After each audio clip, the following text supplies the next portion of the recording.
Just like any other consumer product, healthcare prices can vary from hospital to hospital, but there is a law in the United States that makes those prices transparent. It's called the Hospital Price Transparency Rule. It requires that all hospitals to make the prices of all of their services available to patients. News 10's Caitlin Hunt is live in the newsroom. She has more on whether hospitals are complying with this rule.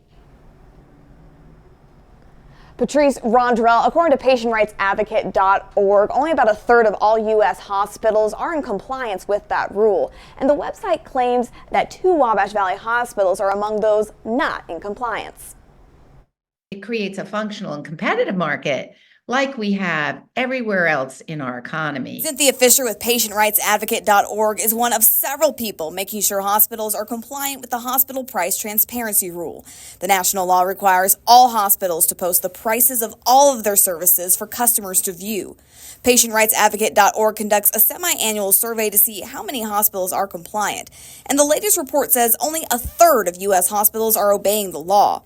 Fisher says this can be detrimental to the financial health of patients. 100 million people are on record for having medical debt yet to be paid.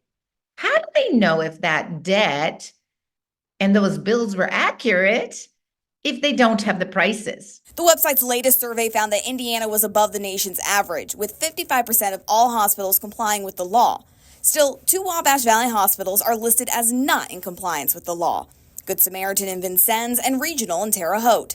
Both were marked as non-compliant for not having an adequate amount of negotiated rates. I reached out to representatives from both Regional and Good Samaritan, and they both tell me that they feel that the survey from Patient Rights Advocate is inaccurate because they are in compliance with the rule and have been for years. Fisher says the website collects the data for the survey. Then 2 third-party data experts check over the results.